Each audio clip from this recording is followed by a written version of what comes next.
जहांगीरपुरी हिंसा पर लगातार मारी नजर है। मामले में दिल्ली पुलिस लगातार एक्शन ले रही है। बड़ी खबर यह कि जहांगीरपुरी हिंसा में फायरिंग करने वाला आरोपी सोनू चिकना गिरफ्तार हो चुका है। आज कोर्ट में होगी सोनू चिकना की पेशी और सोनू की कस्टडी की मांग कर सकती है पुलिस। ये इस वक्त की सबसे बड़ी खबर। इस मामले में सोनू चिकना हिंसा की घटना के बाद से ही फरार चल रहा था। कल आपने देखा कि सोनू चिकना के बारे में पूछताछ करने के लिए पुलिस पहुंची थी और जैसे ही पुलिस वहां पर पहुंची एक बार फिर से पथराव हुआ। वीडियो से सोनू चिकना की पहचान हुई है क्योंकि इस हिंसा से जुड़ी हुई कई वीडियो सामने आई हैं। आज कोर्ट में पेशी उसकी की जाएगी। कोर्ट से कस्टडी की मांग कर सकती है दिल्ली पुलिस। ये इस वक्त की बड़ी खबर। इससे पहले 2 आरोपी मुख्य इसमें अरेस्ट हुए, उनसे भी पुलिस लगातार पूछताछ कर रही है। उनको रिमांड पर लिया गया था। अब बारी है क्योंकि इसी की तलाश पुलिस को थी, सोनू चिकना की, जो कि फरार चल रहा था। अब ये पुलिस के लिए एक बड़ी कामयाबी है।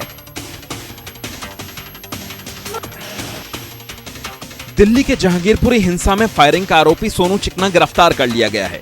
सोनू चिकना पर हिंसा के दौरान फायरिंग करने का आरोप है। अब गिरफ्तारी के बाद दिल्ली पुलिस आरोपी सोनू को रोहिणी कोर्ट में पेश कर सकती है। सोनू की कस्टडी की मांग कर सकती है। सोनू चिकना हिंसा की घटना के बाद से ही फरार चल रहा था। जहांगीरपुरी हिंसा के बाद सोशल मीडिया पर एक वीडियो वायरल हुआ था। वीडियो में नीले कुर्ते में भीड़ के बीच गोली चलाता जो शख्स नजर आ रहा है वो सोनू शेख उर्फ सोनू चिकना है। हमारे साथ सोनू की मां है और साथ ही सलीम चिकना की वाइफ भी है। सलीम को कल गिरफ्तार किया गया। तो सबसे पहले जी ये बताइए कि आपके दोनों लड़के गिरफ्तार किए गए। हाँ, दोनों लड़का के हमारा गिरफ्तार कर लिया। 16 तारीख को जब पथराव हुआ तो कहाँ था सलीम और सोनू, दोनों कहाँ थे? वो तो घर पे शरबत बुल रहा, रमजान रखा शरबत बुल रहा, तो बोले यहाँ तक लड़ाई हो गया। वो तो उधर हुआ, वो पता नहीं उसको।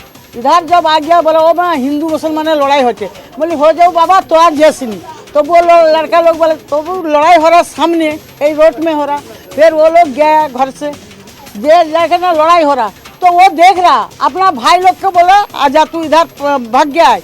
लड़ाई में कोई उधर देख रहा सब पथरी कर रहा, उधर पत्थर भी नहीं करा। हमारा लड़का सलीम कुछ नहीं करा। उसको देखा वीडियो में, देखा वो आया वो वीडियो में उसको देखा है। सोनू तो वीडियो में है। हाँ, सोनू वीडियो में है। मैं तो बोल रहा जिसका गलती है उसको, मेरा तो सलीम का कोई गलती नहीं है। उसका हाथ में तो कुछ ना, वो तो खाली हाथ में गया। कोई बच्चा का हाथ में छीन के वो गुस्सा में चलाने लग गया।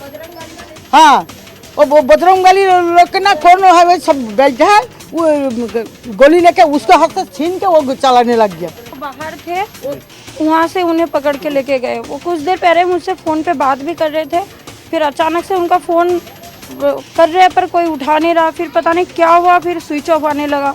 फिर बाद में पता चला कि जब न्यूज़ में आने लगा कि उनको गिरफ्तार कर लिया, फिर हम तो चौंक ही गए। आज ऐसा क्या हुआ? आज भी पुलिस आई थी, सुना है आज पुलिस पर पथराव हो गया यहीं इसी गली में। नहीं, तब देखो कहाँ से क्या हुआ मुझे इतना तो नहीं पता। मैं घर पे थी नहीं क्योंकि मेरी तबीयत बिगड़ चुकी थी बहुत ज़्यादा। मुझे हॉस्पिटल ले जाया गया था तो इसीलिए मैं तब थी नहीं। कैमरा साइलेंस सारी और शहजादा हस्नी के साथ केवल कौशिक, न्यूज़ 24 दिल्ली। पुलिस ने एक शख्स को गिरफ्तार किया है जिस पर आरोप है कि उसने पथराव के दौरान खाली बोतलें सप्लाई की थी। हामिद शेख कबाड़ का काम करता है और जांच के दौरान उसने इस बात को कबूला है कि उसने हिंसा के दौरान खाली बोतलें सप्लाई की थी। आपको बता दें कि 16 अप्रैल को हनुमान जयंती की शोभा यात्रा के दौरान जहांगीरपुरी इलाके में पथराव हुआ था जिसमें पुलिसकर्मी समेत करीब 1 दर्जन लोग घायल हुए थे। हालांकि अब तक इस मामले में पुलिस ने 25 लोगों की गिरफ्तारी की है। और हामिद शेख के बारे में पुलिस ने बताया कि हामिद शेख वो शख्स है जिसने जब हिंसा हो रही थी तो उस दौरान जो बॉटल्स वहाँ पर इस्तेमाल की गई, जो मारी गई फेंक कर, वो बॉटल्स हामिद शेख ने दी थी। आप ये बताइए कि हामिद शेख को कब पुलिस ने हिरासत में ले, कब पकड़ कर ले गई? आज लेकर आया 10-11 बजे। हमारा लड़का एक तरफ आए जो काम में गया था, कबाड़ा का काम में, तो ला कर रोड में रखा था। तो सब बोला इसको कबाड़ा उठा के ले जाओ नहीं तो बुलडोजर चला देंगे। तो लड़का मेरा गया, ठेला रिक्शा लेके गया, जो सोचा हम कबाड़ा उठा के हम लेके चलाएंगे। तो उसका बोला इधर आ, पुलिस वाला बोला इधर आ। तो गया तो बोला नाम तुम्हारा सही कर दो। तो उसको तो आता नहीं है, पढ़ा लिखा नहीं है, वो वैसी है। तो हमको साइन नहीं आता। तो उसका कंधा में हाथ दिया, बोले चल। थोड़ा दूर लग गया, ले जाके बस दोनों आदमी इसको हाथ पकड़ा, दोनों आदमी पाँव पकड़ के बस गाड़ी में बैठा कर लेकर चल गया। अच्छा, पुलिस का कहना है कि हामिद शेख ने जब परसों जब हिंसा हुई थी तो हामिद शेख ने वहाँ पर जो कबाड़ का काम करता था वो बॉटल्स जो लोगों को फेंक के मारी गई। नहीं, वो नहीं था, वो काम में था। वो काम में था, वो नहीं था। आप लोग फोटो उठो। कहाँ काम करता है वो कबाड़ा, बजली में वो कबाड़ा का काम करता है।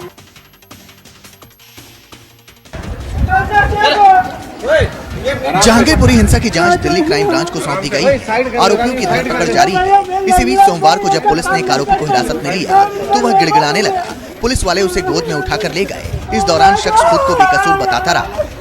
आराम से साइड कर ले राजू, साइड कर ले।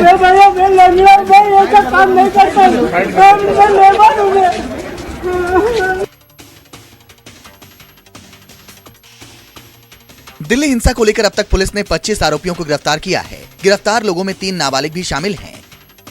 पुलिस ने गिरफ्तार लोगों को रोहिणी कोर्ट में पेश किया। कोर्ट को हमने बताया कि हमारे खिलाफ कोई सेक्शन नहीं बनता है, हमारे खिलाफ हमारा कोई ऑफेंस नहीं है, हम विक्टिम हैं, हम एक्यूज नहीं है। कोर्ट ने हमारी बात को मानते हुए उनको जेसी भेज दिया है और इन 2 लोगों को पीसी भेजा है इनका। क्या काम करते हैं आपके पति? जॉब करते हैं। किस विभाग? मतलब कि जैसे कि वो मिट्टी की जो बनते ना, जो सड़क पे बिछाते हैं टाइल वगैरह, हाँ। उसी फैक्ट्री में जॉब करते हैं। अच्छा। पासी में। अच्छा। तो फिर और मेरे बच्चे तो तीनों बच्चे पढ़ने वाले बच्चे हैं। तो पुलिस वाले आपके बोले होंगे ना, आपने पूछा होगा ना कि क्या कसूर है? यही बोला बस इतना सही बोला कि कल के उसमें थे आप लोग। तो हम लोग हमारा पूजा था, हम थे, हम तो थे ही, हमारा पूजा था, हमारा रात यात्रा था, हम कैसे इनकार कर सकते जब हम नहीं थे। कितने पुलिस वाले थे? कम से कम 10-12। हाँ, सब सिविल ड्रेस में थे, हमें पता ही नहीं लगा ये पुलिस वाले हैं। अच्छा, सब सिविल ड्रेस में? हाँ, सिविल ड्रेस में थे। और पैदल उठा के ले गए? हाँ जी। तो आसपास वालों ने पूछा नहीं कि क्यों ले जा रहे हैं, नहीं ले जा रहे हैं? उस टाइम आसपास वाले कोई नहीं थे, सब काम पे चले जाते हैं। शाम को 6 बजे आते हैं। उठ के मैं उधर आज़ादपुर थाने गई, वहाँ बोले कोई है ही नहीं यहाँ पर। अब जहांगीरपुरी थाने गई, वहाँ भी बोले कोई है ही नहीं। मैं बस इधर उधर भागती रही। आज मैं पूरा दिन पागलों की तरह, मेरे साथ देने वाला कोई भी नहीं। तो आप एक बताइए। अच्छा, आप एक बात बताइए, 6 लोग अरेस्ट हैं, हिंदू समुदाय से हैं, तो कोई आपराधिक गतिविधि पहले रही थी? आप पुलिस कभी आई थी? कभी कुछ नहीं है, तो लड़ने वाले से भी नहीं है। हम तो यहाँ पर पूजा पाठ करते हैं, किसी से कोई लड़ाई नहीं, कोई झगड़ा नहीं। अब बताओ, हमारा रथ यात्रा था, उसमें हम बच्चा को यही जाना गुनाह हो गया क्या? पुलिस वाले बोल रहे ना कि पत्थर में जैसे उन लोगों के फुटेज में आया। ऐसा कुछ नहीं बोला, ऐसा कुछ भी नहीं बोला। इसने बोला कि तुम कल उसमें थे, बस वो बयान देना है, यही चीज बोल के। तेजस 24 में एक और बड़ी खबर का रुख कर लेते हैं। जुलूस के आयोजकों पर केस दर्ज हुआ है। पुलिस का यह दावा है कि बिना अनुमति के वहां पर शोभा यात्रा निकाली गई। आयोजकों ने पुलिस से परमिशन नहीं ली। वीएचपी नेता प्रेम शर्मा इस मामले में गिरफ्तार हुए हैं। जहांगीरपुरी हिंसा मामले में दिल्ली पुलिस ने सोमवार को दूसरी एफआईआर इस मामले में दर्ज की है। बजरंग दल और विश्व हिंदू परिषद के जो आयोजक हैं, उनके खिलाफ ये एफआईआर दर्ज की गई है। आरोप यह है कि बिना परमिशन के वहां पर शोभा यात्रा निकाली गई। आपको पता है कि 16 तारीख को इसी शोभा यात्रा पर पथराव हुआ है। उसके बाद से पूरे इलाके में तनावपूर्ण स्थिति बनी हुई है। जहांगीरपुरी हिंसा को लेकर दिल्ली पुलिस लगातार एक्शन ले रही है। हनुमान जन्मोत्सव पर शोभा यात्रा निकालने वाले आयोजकों के खिलाफ भी मामला दर्ज किया गया। आरोप है कि शोभा यात्रा के आयोजकों ने जुलूस के लिए पुलिस से इजाजत नहीं ली थी। पुलिस ने विश्व हिंदू परिषद और बजरंग दल के खिलाफ मामला दर्ज किया है। इसके साथ ही विश्व हिंदू परिषद के जिला सेवा प्रमुख प्रेम शर्मा को गिरफ्तार किया गया है। वहीं इस मामले में वीडियो के आधार पर कई दूसरे आरोपियों की पहचान का काम जारी है, जिनका सुराग लगाया जा रहा है। एक तरफ जहां पुलिस शोभा यात्रा को बिना अनुमति के निकालने का दावा कर रही है, तो आयोजककर्ताओं का दावा है कि उन लोगों ने इसकी अनुमति ले रखी है। पुलिस ने हमें परमिशन भी दी, लेकिन सिक्योरिटी प्रोवाइड नहीं कराई। हम लोग शांतिपूर्ण तरीके से वहां से जा रहे थे, वहीं से तुरंत से मस्जिद की तरफ से आवाज आने लगी, इनको मारो मारो मारो। उन्होंने एकदम कोई 3-4 नाम आए हैं, पुलिस ने नोट करे हैं, और उन्होंने एकदम से मतलब वहां से अंदर से पत्थर आने लग गए। दिल्ली पुलिस कमिश्नर राकेश अस्थाना ने कहा है कि हिंसा के मामले में हर एंगल से तफ्तीश की जा रही है। 4 फॉरेंसिक टीम आज गई थी जगह जहां पे ये वारदात हुई है, उसको एग्जामिन करने के लिए। क्राइम ब्रांच के पास इन्वेस्टिगेशन है। उन्होंने करीब 14 टीम्स बनाई हैं डिफरेंट ऑफिसर्स के तहत, और वो डिफरेंट एंगल से इन्वेस्टिगेशन कर रहे हैं, एविडेंस कलेक्ट कर रहे हैं। दिल्ली की जहांगीरपुरी हिंसा के मुख्य आरोपी अंसार समेत असलम की पुलिस कस्टडी बढ़ा दी गई है। 2 दिन के लिए अंसार और असलम की पुलिस रिमांड बढ़ाई गई है। रोहिणी कोर्ट ने 2 दिन की पुलिस रिमांड बढ़ाने का फैसला किया। 16 अप्रैल को आरोपी अंसार और असलम की गिरफ्तारी की गई थी। साथ ही 12 आरोपी न्यायिक हिरासत में भेजे गए थे। दिल्ली पुलिस अंसार और असलम से लगातार पूछताछ कर रही है। हिंसा से जुड़े सवाल किए जा रहे हैं।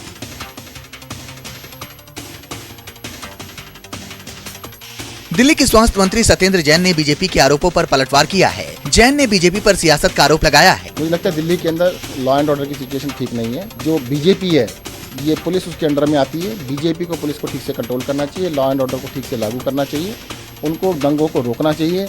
दंगे करवाने वाले खुद हैं और दंगों के बारे में बिल्कुल सख्ती से पेश आना चाहिए। और मैं पब्लिक से भी अपील करूंगा शांति सौहार्द से रहे। बीजेपी सांसद हंसराज हंस ने जहांगीरपुरी हिंसा के पीछे साजिश की आशंका जताई है। दिन से आपको पता है इधर ही रहता हूँ, तो बाकियों की भी इकट्ठा करके मोहब्बत का, अमन का, पीस का मैसेज दो। गुनाहगार है, पुलिस को यही हमने बेनती करी है कि अंडर प्रेशर मासूम को सजा ना मिले तो गुनाहगार बचे ना। AIMIM सांसद असदुद्दीन ओवैसी ने कहा कि सरकार की लापरवाही से जहांगीरपुरी में हिंसा भड़की है। आपकी नाक के नीचे तलवारें निकल रहे हैं, गाने बज रहे हैं, प्रोवोकेटिव गाने। आपके सामने मस्जिद के ऊपर झंडा लगाने की कोशिश बल्कि लगा देते हैं, कई जगह पर, इस जगह पर भी लगाया गया। 2 प्रोसेशन पीसफुल चले गए, तीसरे में गड़बड़ कैसे होती भैया? तो ये सब चीजें, इसकी पूरी जिम्मेदारी मोदी सरकार पर आ जाती है। दिल्ली के जहांगीरपुरी इलाके में हुई हिंसा के मामले में जांच करने पहुंची पुलिस की टीम पर एक बार फिर पथराव किया गया। क्राइम ब्रांच की टीम एक महिला से पूछताछ कर रही थी। इसी दौरान हालात बिगड़े और पुलिस कर्मियों पर पथराव हुआ। पथराव के दौरान क्राइम ब्रांच के इंस्पेक्टर सत्येंद्र खारी के पैर में चोट लगी। दिल्ली पुलिस घटनास्थल पर जाकर स्थानीय लोगों से पूछताछ करके शोभा यात्रा के दिन हुई हिंसा के सुराग और सबूत जुटा रही है। दिल्ली के जहांगीरपुरी इलाके में सोमवार को भी शांति छाई रही। शनिवार को हुई हिंसा के बाद इलाके में चप्पे चप्पे पर पुलिस और सुरक्षा बल तैनात हैं। इलाके में धीरे धीरे जिंदगी पटरी पर लौट रही है। सोमवार को इलाके में रहने वाले छात्र अपने स्कूल भी जाते देखे गए। इलाके में कुछ दुकानें भी खुली। आम लोग रोजमर्रा के कामकाज करते देखे गए। माना जा रहा है कि 1-2 दिन में इलाके में कामकाज पूरी तरह से सामान्य हो जाएगा। पुलिस का दावा है कि इलाके में हालात पूरी तरह से काबू में है। और युवाओं की बात हमेशा होती है। क्या नाम है आपका? शिवी। आप जी ब्लॉक में रहते हैं और सड़क पर बेंच पर खड़े हैं, कुछ आपके साथ ही बैठे हैं। क्या हादसे की आज तीसरी रात है, क्या आज भी डर है? सर डर तो है ही, क्योंकि जैसे देखिए माहौल चल रहा है। आज अपने क्या नाम किसी ASI या SI के पत्थर पड़ गया है, ये तो आपको भी पता होगा। पथराव कर दिया उन्होंने आज भी, तो सर डर तो लगता ही है। ऐसा है कि हम तो थोड़ा सा माहौल देखने बैठे हैं, क्योंकि हमारा अभी क्या है कि काम धंधा थोड़ा ठप हो गया। क्या काम करते हैं आप? मेरा काम तो फील्ड में ही मेरा काम रहता है ज़्यादातर। तो ऐसा है कि डर का माहौल तो बना ही है। कितने साल से आप यहाँ रह रहे हैं? मेरा बचपन ही यहीं से है जी। तो पहले ऐसा कभी आपने देखा है? आज से जी 40 साल हो गए जी। आज से कभी ऐसा हादसा नहीं हुआ, क्योंकि बहुत त्योहार हमने मनाए हैं। छठ भी मनी है हमारी, दुर्गा पूजा भी हमारी मनी। आज तक कभी ऐसा नहीं हुआ। वो कौन सा दंगाई बंदा था जिसने ऐसा अभग कर दिया हमारे उस पे? सर यहाँ 3 रात से क्या हम तो अपने सुरक्षा में लगे हुए हैं।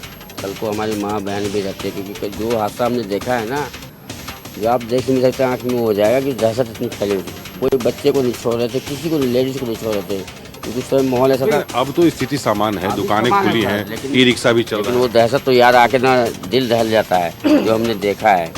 वो भी तो याद करके चलना पड़ेगा सर। हमें तो अपना रक्षा भी अपना ही करना पड़ेगा ना सर। इस रात को कैसे आप बिता रहे हैं? दुकानें बंद है, काम धंधे ठप हो रहे हैं। यही ऐलान कर रही है कि स्थिति सामान्य है और जो बाहरी तत्व है, असामाजिक तत्व जो हैं, जो उन्माद फैला रहे हैं, उनकी बातों में ना आए।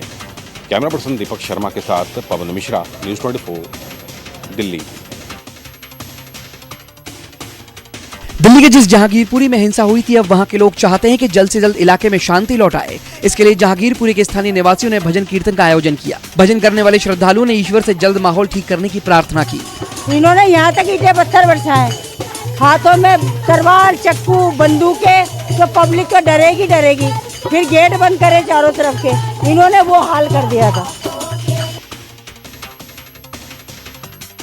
दिल्ली के जहांगीरपुरी में हिंसा वाली जगह पर फॉरेंसिक टीम सबूत खंगालने में जुट गई है। फॉरेंसिक टीम ने हिंसा के सबूतों को सड़क और इलाके से इकट्ठा किया।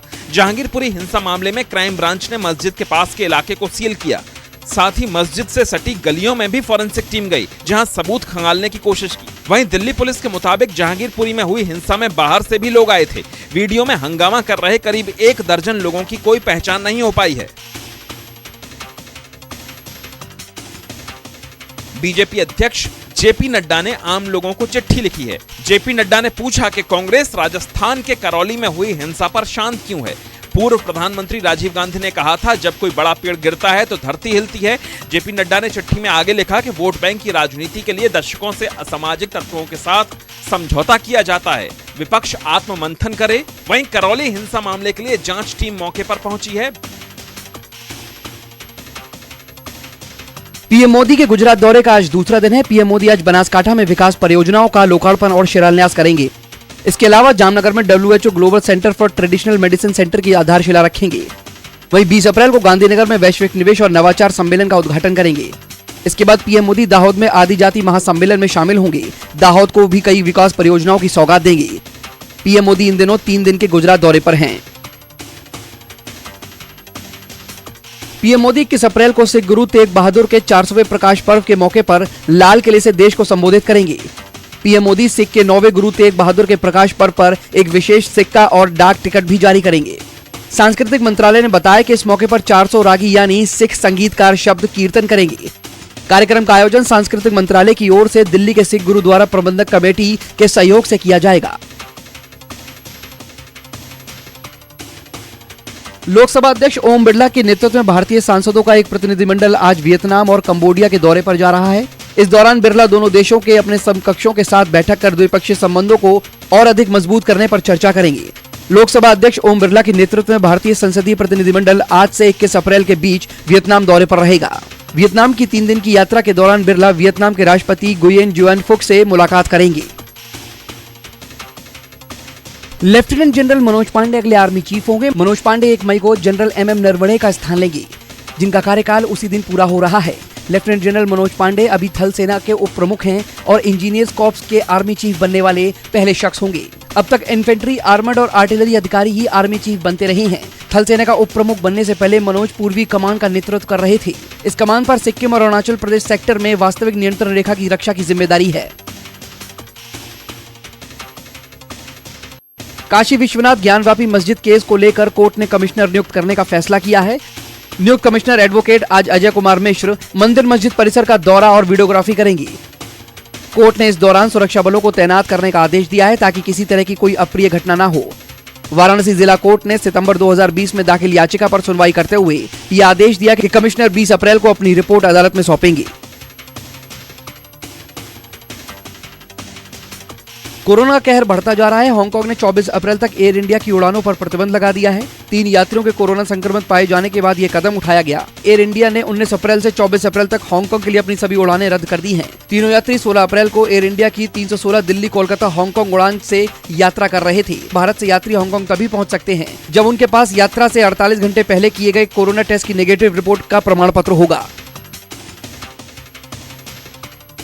दिल्ली में कोरोना के मामले लगातार बढ़ रहे हैं। पिछले 24 घंटे में कोरोना के 501 केस सामने आए हैं, जबकि दिल्ली में संक्रमण दर 7.79% हो चुकी है। वहीं एक्टिव केस की संख्या 1769 तक पहुंच गई है। इससे पहले 28 जनवरी को दिल्ली में संक्रमण दर 8% के पार थी। वहीं कोरोना के बढ़ते मामलों को देखते हुए कल DDMA की अहम बैठक है, जिसमें दिल्ली में फिर से मास्क पहनने को लेकर फैसला आ सकता है। ऐसा माना जा रहा है कि दिल्ली में मास्क अनिवार्य हो सकता है, तो वहीं केंद्र सरकार भी एडवाइजरी जारी कर सकती है। 2025 में प्रशांत किशोर बिहार का चेहरा बन सकते हैं, ऐसे संकेत मिल रहे हैं। सूत्रों की माने तो प्रशांत किशोर की कांग्रेस में एंट्री हो सकती है। ऐसी खबरें आ रही कि प्रशांत किशोर की कांग्रेस से डील अंतिम दौर में है। इन सबके बीच प्रशांत किशोर सोमवार को एक बार फिर से सोनिया गांधी से मिले। कांग्रेस के शीर्ष नेतृत्व से पीके की 3 दिन में दूसरी मुलाकात है। जानकारी के मुताबिक सोमवार को पीके की मुलाकात सोनिया गांधी, प्रियंका गांधी समेत कई बड़े नेताओं से हुई, जो करीब 5 घंटे तक चली। प्रशांत किशोर के कांग्रेस में जाने की अटकलों के बीच बिहार के सीएम नीतीश कुमार ने कहा है कि हाँ, पीके से मेरे संबंध हैं, लेकिन इसका मतलब ये नहीं कि मैं उनके राजनीतिक फैसलों में दखल दूं। हमसे जो संबंध दूसरा है, लेकिन राजनीतिक रूप पर तो सबको अधिकार न है भाई कि कौन क्या करना चाहता है। सबसे पहले किनके साथ था? बीजेपी के साथ था। मान लीजिए हम लोगों के साथ आया, फिर कहाँ चला गया, कहाँ गया, तो उसकी अपनी इच्छा न है भाई। परसों रात में मैंने पकड़ा, अब आप कहेंगे कि भाई आपने पुलिस को क्यों नहीं इन्फॉर्म किया? ये वीडियो दरभंगा के मोतीपुर थाने का है, जहां एक युवक शराब की बोतल लेकर ये बताने पहुंचा था कि इलाके में धड़ल्ले से शराब बेची जा रही है, जबकि बिहार में शराबबंदी लागू है। युवक का कहना है कि उसने कई बार थाने में शिकायत की, SHO को भी सूचना दी, लेकिन कोई कार्रवाई नहीं हुई। वहीं युवक जब वीडियो बना रहा था तभी एक पुलिसकर्मी आता है, युवक को बेरहमी से पीटने लगता है। ये क्या बात है सर?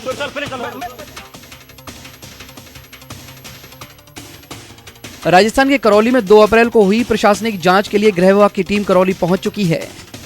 गृह सचिव KC मीणा के निर्देशन में ये टीम 18 अप्रैल से 20 अप्रैल तक करौली में रहकर मामले की जांच करेगी। पहले दिन सरकारी अधिकारी, पुलिस अधिकारी और मौके पर मौजूद लोगों के बयान लिए गए।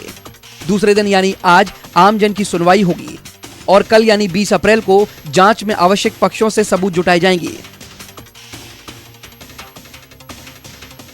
मुस्लिम संगठनों ने मुंबई के सभी मस्जिदों को लाउड स्पीकर से अजान के लिए परमिशन मांगी है।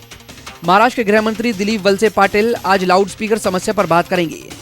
अजान विवाद पर हाल ही में नासिक के पुलिस कमिश्नर का लाउड स्पीकर को लेकर आदेश था, जिसके बाद से मुंबई के मुस्लिम संगठन सतर्क हो गए। रजा एकेडमी ने मुंबई के पुलिस कमिश्नर से मिलकर सभी पुलिस स्टेशनों को मस्जिदों को लाउड स्पीकर की अनुमति देने की मांग की है। MNS प्रमुख राज ठाकरे ने आज पार्टी पदाधिकारियों की बैठक बुलाई है। बैठक में 1 मई को औरंगाबाद में होने वाली जनसभा को लेकर चर्चा होगी। साथ ही 3 मई तक लाउड स्पीकर पर दिए गए अल्टीमेटम पर भी बात होगी। कल महाराष्ट्र के गृह मंत्री दिलीप वलसे पाटिल और DGP के बीच बैठक हुई, जिसमें लाउड स्पीकर पर बड़ा फैसला लिया गया। अब धार्मिक स्थलों पर लाउड स्पीकर लगाने से पहले 3 मई तक परमिशन लेनी होगी। बिना इजाजत लाउड स्पीकर लगाने पर उल्लंघन करने वालों के खिलाफ कानूनी कार्रवाई की जाएगी। मुंबई की आरे कॉलोनी में कलश यात्रा के दौरान जमकर पत्थरबाजी हुई, जिसमें करीब 1 दर्जन लोग घायल हो गए। आरे कॉलोनी में शिव मंदिर से कलश यात्रा लेकर जाने के दौरान झड़प हुई। इस दौरान 2 गुटों में जमकर मारपीट भी हुई। घटना की सूचना मिलते ही पुलिस मौके पर पहुंची और हालात को काबू में लिया। पुलिस ने इस मामले में 3 अलग-अलग मामले दर्ज किए हैं। आरे कॉलोनी हिंसा मामले में पुलिस ने अब तक 25 लोगों को गिरफ्तार किया है। फिलहाल इलाके में शांति का माहौल है।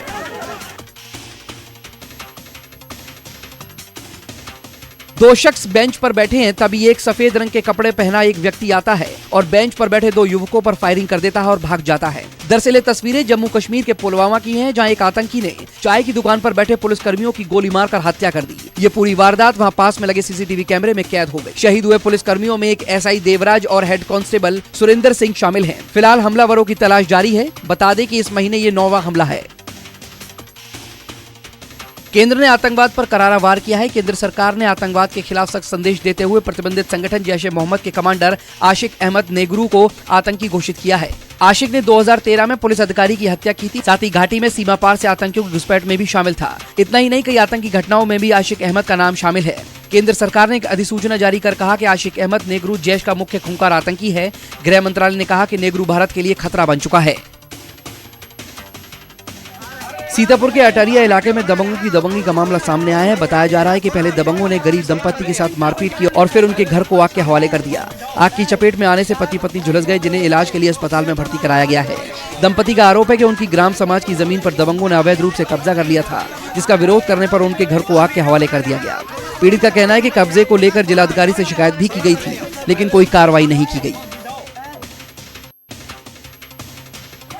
वाराणसी के बड़ा गांव थाना क्षेत्र के मोहनपुर गांव में 2 गुटों में जमकर मारपीट हो गई, जिसमें आधा दर्जन लोग घायल हो गए। घायलों को इलाज के लिए अस्पताल में भर्ती कराया गया है, जिनमें 2 की हालत गंभीर बताई जा रही है। बताया जा रहा है कि जमीन को लेकर 2 गुटों में पहले से बहस हुई, फिर हालात मारपीट तक पहुंच गए और फिर दोनों तरफ से लाठी डंडे चलने लगी। क्या औरत क्या मर्द, सभी के सर पर खून इस कदर सवार हो गया कि सभी एक दूसरे के खून के प्यासे हो गए। फिलहाल पुलिस ने मामला दर्ज कर लिया और जांच शुरू कर दी है। देवरिया के गौरी बाजार थाना क्षेत्र के पन्नाहा गांव के पास बुलेरो और बस में भीषण टक्कर हो गई, जिसमें 6 लोगों की मौत हो गई, जबकि कई लोग घायल हो गए। बताया जा रहा है कि टक्कर इतनी जबरदस्त थी कि बुलेरो के परखच्चे उड़ गए और बस पलट गई। आनन फानन में लोगों को बस से बाहर निकाला गया और घायलों को तुरंत अस्पताल पहुंचाया गया। फिलहाल पुलिस प्रशासन के आला अधिकारी घटना पर नजर बनाए हुए हैं और आगे की कार्रवाई की जा रही है। लुधियाना के सुंदरनगर क्षेत्र में स्थित एक प्लास्टिक फैक्ट्री में अचानक आग लग गई। देखते ही देखते आग ने भीषण रूप ले लिया। आग लगने की जानकारी के बाद फायर ब्रिगेड की 4 गाड़ियां मौके पर पहुंचे और कड़ी मशक्कत के बाद आग पर काबू पाया गया। बताया जा रहा है कि सावन प्लास्टिक नाम के प्लास्टिक फैक्ट्री में शॉर्ट सर्किट से आग लग गई थी। ग्राउंड फ्लोर पर आग लगी, जबकि ऊपरी मंजिल पर फैक्ट्री मालिक रहता है। आगजनी से 2 मजदूर हल्के झुलस गए हैं, जिन्हें अस्पताल में भर्ती कराया गया है।